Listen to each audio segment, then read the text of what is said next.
que des invectives lui sont lancées, c'est quelqu'un qui se rabaisse. Alléluia.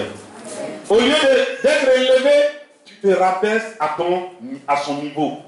Au niveau de la bassesse, de la salle. Moi j'appelle cela de la saleté. Ne descends pas dans la poubelle avec lui. Ne descends pas dans la poubelle. Garde toujours cette position de hauteur.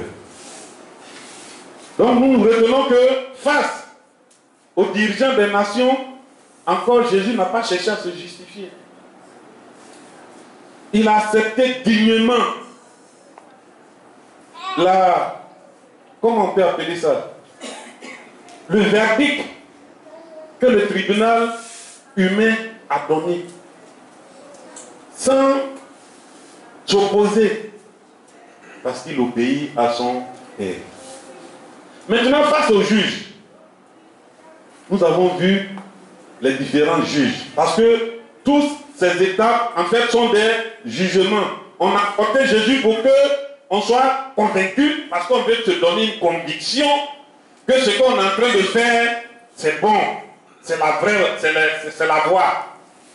Quand bien même on sait qu'on est en train de faire du mal, de la méchanceté, à cause de notre jalousie, mais il faut se donner des raisons de le faire. Donc ces différents tribunaux devant lesquels Jésus est passé sont des moyens de se justifier pour commettre ce crime. Donc même dans le crime, on cherche, même dans les crimes, on cherche des justifications. C'est ça le tribunal humain. Jésus encore devant ces différentes étapes est resté serein et imperturbable. Buvant en tout cas sa souffrance, acceptant sa souffrance jusqu'à la mort à la croix. Quelle manifestation d'amour. Même encore accroché sur cette croix, il prie encore le Père pour ceux-là qui sont encore dans la perdition. Il dit, Père, pardonne-leur, parce qu'ils ne savent pas ce qu'ils font. Si seulement ils savaient que c'est à toi qu'il faut cela, que ce n'est pas moi, Jésus-Christ de Nazareth, mais que c'est à toi le Dieu, le Père qu'ils font cela, ils ne l'auraient pas fait. Mais ils pensent qu'ils sont en train de porter atteinte à moi, Jésus-Christ. Mais ce n'est pas moi. Parce que j'agis en obéissance à tes recommandations. En tant que fils de Dieu, désormais nous marchons et nous agissons en obéissance à notre Père. Nous ne faisons pas cela pour plaire à X, pour plaire à Y. Mais nous faisons cela pour plaire à notre Père qui est dans les cieux. Amen. Alléluia. Amen. Alléluia. Amen. Donc devant des situations, qu'elles soient difficiles, calamiteuses, en tout cas difficiles à traverser, ne regarde pas l'être humain qui est devant toi, mais regarde à ton Père céleste et agis fidèlement à sa parole. David a dit, vous venez contre moi avec l'épée et le javelot. Moi je viens contre vous au nom de l'Éternel des armées. C'est au nom de l'Éternel des armées que désormais nous devrons agir. Quand ton frère t'agresse, donne-lui des paroles d'amour. Quelle gloire avons-nous à recevoir un trophée, une récompense, quand nous n'avons pas combattu, ou nous n'avons pas, je dis, travaillé. Une équipe qui va pour une compétition de football, dès qu'elle arrive, on lui donne le trophée. Est-ce qu'il ramène ce trophée avec joie? Non. Ils n'ont pas mené de bataille et puis on te donne le trophée. C'est dans les batailles que Jésus reconnaît ta décision à le suivre toujours. C'est dans les difficultés, dans l'épreuve, qu'il sait que celui-là est mon fils digne. Celui-là a donné sa vie. Celui-là s'est humilié, a accepté l'injustice, la méchanceté, l'hypocrisie à cause de mon nom. Jésus ne peut que t'élever. Il est obligé de t'élever. Parce que tu as une position déjà élevée. Alléluia. Celui qui s'abaisse sera élevé. Mais celui qui s'élève lui-même connaîtra une chute. Pas possible. Que Dieu nous aide. Alors, que devons-nous retenir de tout ce beau discours que je viens de donner? D'abord, savoir que nous ne vivons plus pour nous, mais nous vivons pour Jésus-Christ. Savoir que nous ne vivons pas pour glorifier notre nom, mais que nous vivons pour glorifier le nom de Jésus. Savoir que nous vivons non pas pour, je ne sais pas, bénéficier gratuitement ou inutilement de tous les bienfaits de Dieu, mais pour témoigner de ce qu'il est, pour témoigner du royaume à venir, du royaume céleste. Jésus a dit, mon royaume n'est pas de ce bas monde. Et en tant que ses cohéritiers, en tant que ses frères, notre royaume, ce n'est pas ici. Nous sommes ici pour un temps.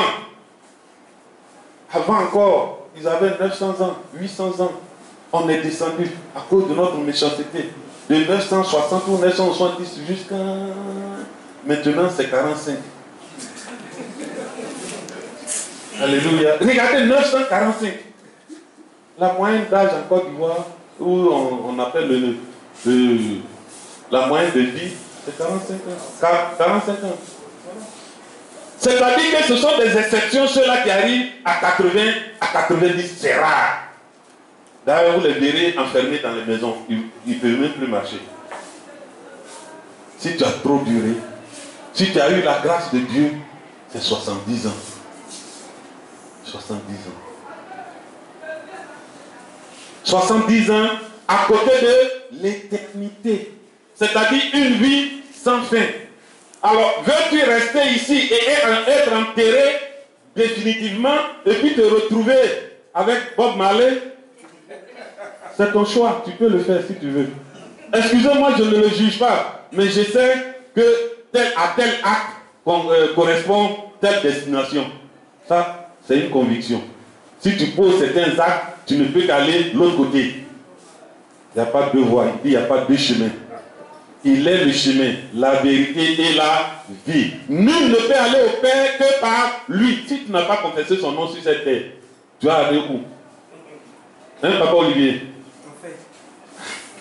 Il faut confesser son nom ici d'abord. Porter le témoignage qu'il est ton Seigneur et ton Sauveur personnel. Afin que lorsque tu seras couché, que tes mains ne serviront plus à rien, que tes biens ne serviront plus à rien, que ton argent ne servira plus à rien, alors tu retrouveras ton palais.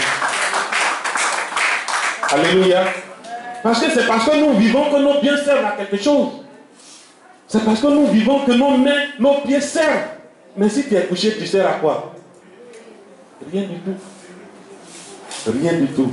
Alors pendant que nous avons la capacité de confesser ici sur cette terre que nous sommes de Jésus-Christ, confessons-le totalement.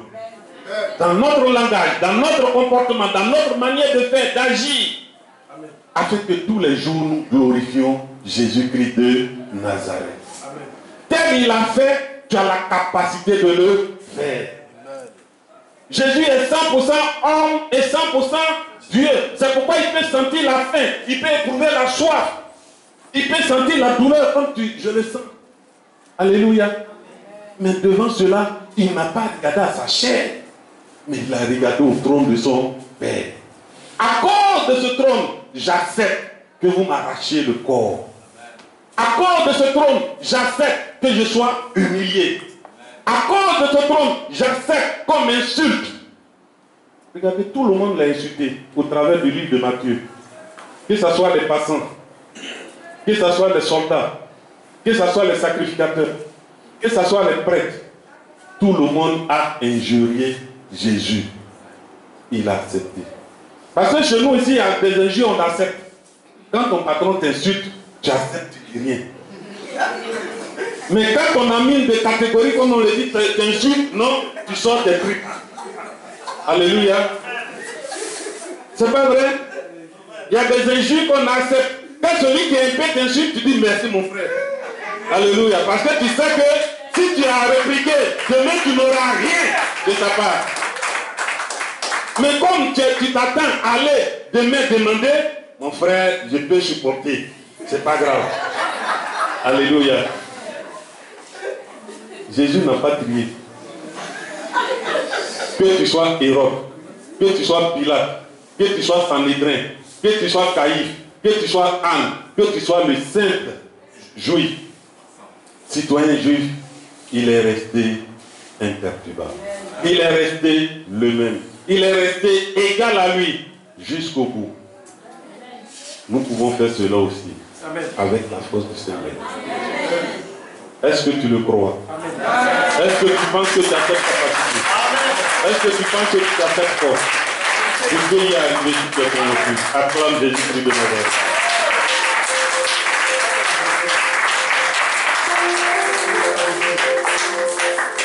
C'est pourquoi nous allons encore reprendre ce chant. Parce qu'il dit, on n'a rien à craindre. Mon frère, sois humilié pour Jésus-Christ, c'est pas grave.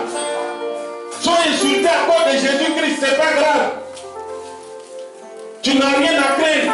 Au dernier jour, tu seras assis à la droite de Dieu le Père.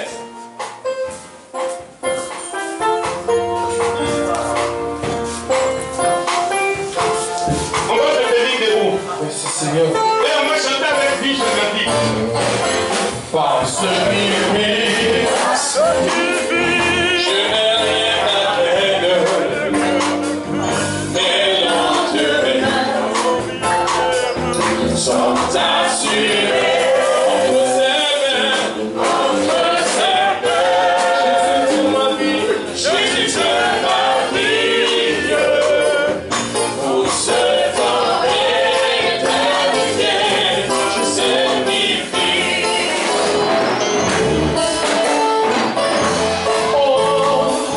Je n'ai rien à craindre, mais l'entrée sont assurés. Entre ses mains,